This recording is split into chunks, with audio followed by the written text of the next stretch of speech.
ಅರ್ಜುನನ ಕೊಂದ ಕಾಡಾನೆ ಸಿಗುತ್ತಾ? ಮಾವುತರ ಶಪಥ ಈಡೇರುತ್ತಾ? ಹೇಗಿದೆ ಹಾಸನದಲ್ಲಿ ಕಾಡಾನೆ ಕಾರ್ಯಾಚರಣೆ? ಆಪರೇಷನ್ ಕಾಡಾನೆ.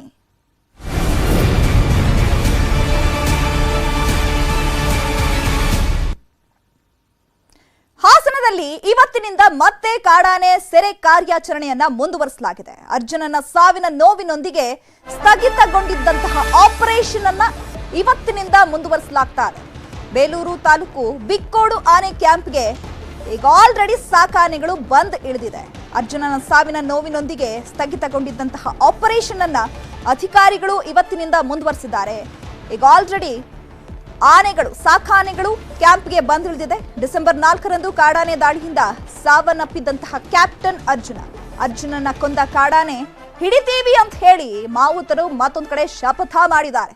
ಈ ಬಾರಿ 8ರಿಂದ 9 ಸಾಕಾನೆಗಳ ಮೂಲಕ ಕಾರ್ಯಾಚರಣೆಯನ್ನ ನಡೆಸಲಾಗುತ್ತೆ.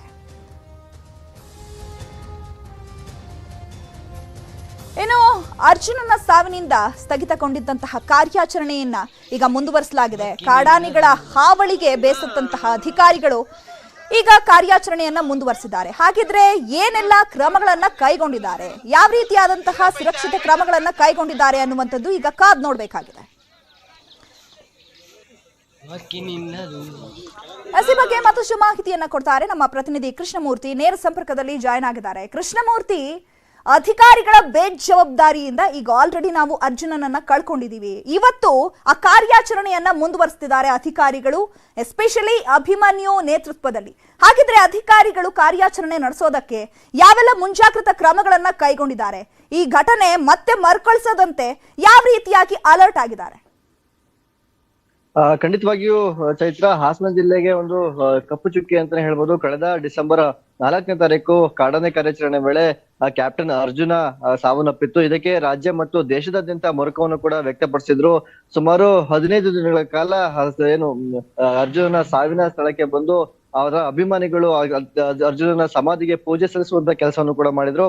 ಆದ್ರೆ ಬಿಕ್ಕೋಡು ಆನೆ ಕ್ಯಾಂಪ್, ಬೇಲೂರಿನ ಬಿಕ್ಕೋಡು ಆನೆ ಕ್ಯಾಂಪ್ ಏನಿದೆ, ಇದರಿಂದ ವಾಪಸ್ ಆಗುವಂತಹ ಕಳೆದ ಬಾರಿ ವಾಪಸ್ ಆಗುವಂತಹ ಮಾವುತರು ನಾವು ಮತ್ತೊಮ್ಮೆ ಬಂದೇ ಬರ್ತೀವಿ. ಕಾಡಾನೆ ಕಾರ್ಯಾಚರಣೆ ವೇಳೆ ಏನು ನಮ್ಮ ಅರ್ಜುನನ ಕೊಂದಿದೆ, ಆ ಅರ್ಜುನನ ಕೊಂದಂತಹ ಕಾಡಾನೆಯನ್ನ ಸೆರೆ ಹಿಡಿತೇವೆ ಎಂಬಂತ ಶಪಥವನ್ನ ಮಾಡಿ ಹೋಗಿದ್ರು. ಆದ್ರೆ ಏನು ಮಾವುತರು ವಾಪಸ್ ಆಗಿದ್ರು. ಅಂದಿನಿಂದ ಇಲ್ಲಿವರೆಗೂ ಕೂಡ ಕಾಡಾನೆ ಉಪಟಳ ಹಾಸನ ಜಿಲ್ಲೆಯ ಸಕಲೇಶ್ಪುರ ಆಗಿರ್ಬೋದು, ಆಲೂರು ಆಗಿರ್ಬೋದು, ಬೇಲೂರು ಆಗಿರ್ಬೋದು, ಮಲೆನಾಡು ಪ್ರದೇಶದಲ್ಲಿ ದಿನೇ ದಿನೇ ಉಪಟಳ ಹೆಚ್ಚೇ ಆಗ್ತಾನೆ ಇದೆ. ಆ ಹಿನ್ನೆಲೆಯಲ್ಲಿ ಸರ್ಕಾರ ಕೂಡ ಮತ್ತಷ್ಟು ಮುಂಜಾಗ್ರತಾ ಕ್ರಮವನ್ನ ವಹಿಸಿ ಈ ಬಾರಿ ಕಾಡಾನೆಗಳನ್ನ ಕಾರ್ಯಾಚರಣೆ ಮಾಡ್ಲಿಕ್ಕೆ ಈಗ ಸನ್ನದ್ಧಗೊಂಡಿರ್ತಕ್ಕಂಥದ್ದು. ನವೆಂಬರ್ 23ರಿಂದ ಕಾಡಾನೆ ಕಾರ್ಯಾಚರಣೆ ಶುರುವಾಗಿ ಸುಮಾರು 5ರಿಂದ 6 ಆನೆಗಳನ್ನ ಹಿಡಿದು 2 ಆನೆಗಳನ್ನ ಸ್ಥಳಾಂತರ ಮತ್ತು 3 ಆನೆಗಳಿಗೆ ರೇಡಿಯೋ ಕಾಲರ್ ಅನ್ನು ಕೂಡ ಕಳೆದ ಬಾರಿ ಅಳವಡಿಸಿದ್ರು. ಈ ಬಾರಿ ಮೊನ್ನೆ ಅಷ್ಟೇ ಒಂದು ಸಾವನ್ನು ಕೂಡ ನಾವು ಕಂಡಿದ್ವಿ. ಆ ಹಿನ್ನೆಲೆಯಲ್ಲಿ ಸರ್ಕಾರ ಈಗ ಕಾಡಾನೆ ಕಾರ್ಯಾಚರಣೆ ಮಾಡ್ಲೇಬೇಕು ಎಂಬಂತ ನಿಟ್ಟಿನಲ್ಲಿ ಈಗ ಮತ್ತೆ 8ರಿಂದ 9 ಸಾಕಾನೆಗಳನ್ನ ಈಗ ಬೇಲೂರು ತಾಲೂಕಿನಲ್ಲಿ ಕರೆಸ್ಕೊಂಡು ಬಿಕ್ಕೋಡು ಆನೆ ಕ್ಯಾಂಪ್ ನಲ್ಲಿ ಸಜ್ಜುಗೊಳಿಸಿದೆ. ಈ ಬಾರಿ ಭೀಮಾ, ಸುಗ್ರೀವ ಸೇರಿದಂತೆ ಸುಮಾರು 8ರಿಂದ 9 ಆನೆಗಳು ಕಾಡಾನೆ ಕಾರ್ಯಾಚರಣೆಯಲ್ಲಿ ಪಾಲ್ಗೊಳ್ತವೆ. ಅಭಿಮನ್ಯು ಕೂಡ ಈ ಬಾರಿ ಕಾಡಾನೆ ಕಾರ್ಯಾಚರಣೆಯಲ್ಲಿ ಪಾಲ್ಗೊಳ್ಳುವಂತಹ ನಿರೀಕ್ಷೆ ಕೂಡ ಇದೆ. ಅರ್ಜುನನ ಕೊಂದಂತಹ ಕಾಡನ್ನ ಹಿಡಿದಿವೆ ಎಂಬಂತಹ ಹಿನ್ನೆಲೆಯಲ್ಲಿ ಈಗ ಕಾಡಿನ ಮಾವುತರಾಗಿರ್ಬೋದು ಮತ್ತು ಅರಣ್ಯ ಇಲಾಖೆ ಕೂಡ ಸಜ್ಜಾಗಿದ್ದು ಯಾವ ರೀತಿಯ ಮುಂಜಾಗ್ರತಾ ಕ್ರಮವನ್ನು ವಹಿಸಲಾಗಿದೆ ಎಂಬುದನ್ನು ನಾವೀಗ ಕಾದ್ ನೋಡ್ಬೇಕಾಗಿದೆ. ಇಂದಿನಿಂದ ಕಾರ್ಯಾಚರಣೆ ಶುರುವಾಗಲಿದ್ದು ಸುಮಾರು 15 ದಿನಗಳ ಕಾಲ ಕಾರ್ಯಾಚರಣೆ ಮುಂದುವರೆಯಲಿದೆ ಚೈತ್ರ. ಓಕೆ ಕೃಷ್ಣಮೂರ್ತಿ, ಈಗ ಅರ್ಜುನನನ್ನ ಬಲಿ ಪಡೆದಂತಹ ಪುಂಡಾನೆಯನ್ನ ನಾವು ಸೆರೆ ಹಿಡಿತೀವಿ ಅಂತ ಮತ್ತೊಂದ್ ಕಡೆ ಮಾವುತರು ಕೂಡ ಶಪಥವನ್ನ ಮಾಡಿರುವಂತದ್ದು. ಈಗ ಮಾವುತರು ಆನೆಗಳಿಗೆ ಯಾವ ರೀತಿಯಾದಂತಹ ಟ್ರೈನಿಂಗ್ ಅನ್ನ ಕೊಟ್ಟಿದ್ದಾರೆ? ಸ್ಪೆಷಲಿ ಮಾವುತರು ಯಾವ ರೀತಿ ಸಿದ್ಧತೆಯನ್ನ ಮಾಡ್ಕೊಂಡಿದ್ದಾರೆ?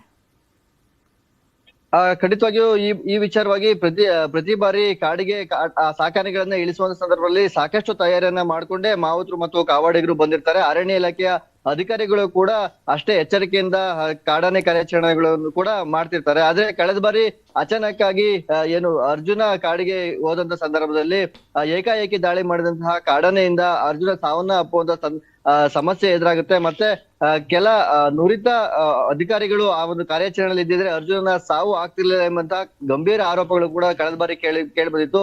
ಆ ವೈದ್ಯರಾಗಿರ್ಬೋದು, ಅಲ್ಲಿ ಅರಣ್ಯ ಇಲಾಖೆಯ ಸಿಬ್ಬಂದಿ ಆಗಿರ್ಬೋದು, ಎಲ್ಲರೂ ಕೂಡ ನುರಿತ ಸಿಬ್ಬಂದಿಯನ್ನ ಬಳಸಿಕೊಂಡು ಆ ಒಂದು ಕಾರ್ಯಾಚರಣೆ ಮಾಡ್ಬೇಕು ಎಂಬಂತಹ ಆರೋಪವನ್ನ ಮತ್ತು ಆಗ್ರಹವನ್ನು ಕೂಡ ಸ್ಥಳೀಯರು ಮಾಡಿದ್ರು. ಈ ಬಾರಿ ಕೂಡ ಒಳ್ಳೆಯ ನುರಿತ ತಂಡವನ್ನ ತೆಗೆದುಕೊಂಡು ಬರ್ತಾರೆ ಎಂಬುದನ್ನು ಕೂಡ ನಾವೀಗ ನೋಡ್ಬೇಕಾಗಿರ್ತಕ್ಕಂಥದ್ದು ಚೈತ್ರ.